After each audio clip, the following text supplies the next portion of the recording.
ఇక దేశీయ stock market సూచీలు భారీ నష్టాల్లో ముగిశాయి.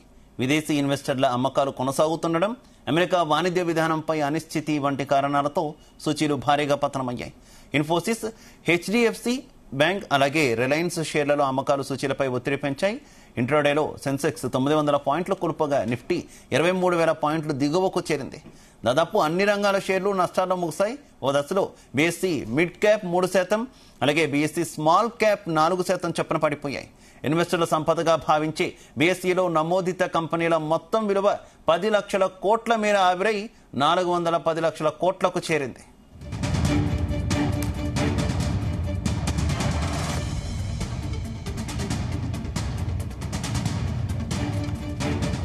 సెన్సెక్స్ ఉదయం 75,700.43 పాయింట్ల వద్ద నష్టాల్లో ప్రారంభమైంది.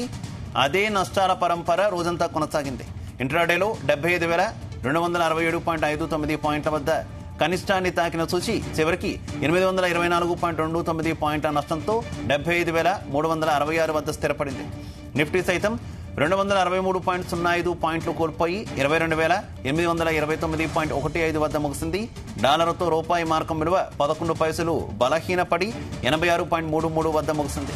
సెన్సెక్స్ 30 సూచీలో HCL, Zomato, tech Mahindra, power grid corporation, Tata Motors షేర్లు నష్టాల్లో ముగియగా ICICI bank, Hindustan Unilever, Mahindra and Mahindra, SBI, Maruti Suzuki షేర్లు లాభపడ్డాయి.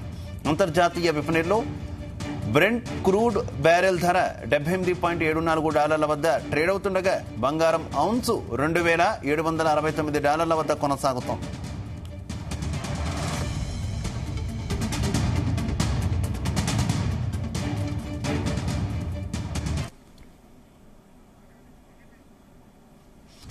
ఇక ఇదే విషయానికి సంబంధించి మనతో మాట్లాడడానికి ప్రస్తుతం స్టాక్ మార్కెట్ అనలిస్ట్ రవిప్రసాద్ గారు అందుబాటులోకి వచ్చారు. నమస్తే రవిప్రసాద్ గారు. Hi Shiva, good evening. Very good evening Ravi Prasad గారు. ఏంటి మార్కెట్ ఈ డౌన్ ఫాల్ ఏ రకంగా చూసుకోవాలి? యాక్చువల్గా ఈరోజు శుభ చూసుకుంటే మార్కెట్ అయితే గ్యాప్ డౌన్ తోనే స్టార్ట్ అయిందని చెప్పాలి. గ్యాప్ డౌన్ డౌన్ ట్రెండ్ లోనే కొనసాగింది. ముఖ్యంగా చెప్పాల్సి వస్తే small cap and mid cap industries అయితే కంప్లీట్ 10 to 15% అయితే కంప్లీట్ డౌన్ అయిపోయినాయి. అండ్ నిఫ్టీ 50 కూడా మొత్తం ఓవరాల్ అన్ని కంపెనీలు, మాక్సిమం కంపెనీలు, కొన్ని తప్ప అన్ని కంపెనీలు కూడా డౌన్ ట్రెండ్ లోనే ట్రేడ్ అయిపోయినాయి. అండ్ ఎఫ్ఐ సెల్లింగ్ అయితే 64,000 కోట్ల వరకు లాభంతో ఎఫ్ఐ సెల్లింగ్ ద్వారా మనకైతే నష్టం జరిగిందని చెప్పుకోవాలి. ఇవన్నిటికీ కారణంగా చూసుకుంటే గ్లోబల్ ట్రెండ్స్ అయితే బాగా ఎఫెక్ట్ ఉన్నాయని చెప్పాలి. ముఖ్యంగా వచ్చేసి డొనాల్డ్ ట్రంప్ యొక్క పాలసీ అదైతే బాగా నాన్ రెసిడెన్షియల్, అక్రమంగా ఉన్న నాన్ రెసిడెన్షియల్ ని పంపించేయాలన్న పాలసీ అనేది బాగా ఎఫెక్ట్ చూపిస్తుంది. అండ్ రూపీ వీక్ ఒకటి, అండ్ Q3 రిజల్ట్స్ కూడా అంత సాటిస్ఫాక్షన్ లో లేవు. అండ్ ఆర్బీఐ క్రెడిట్ పాలసీ కూడా ఉంది.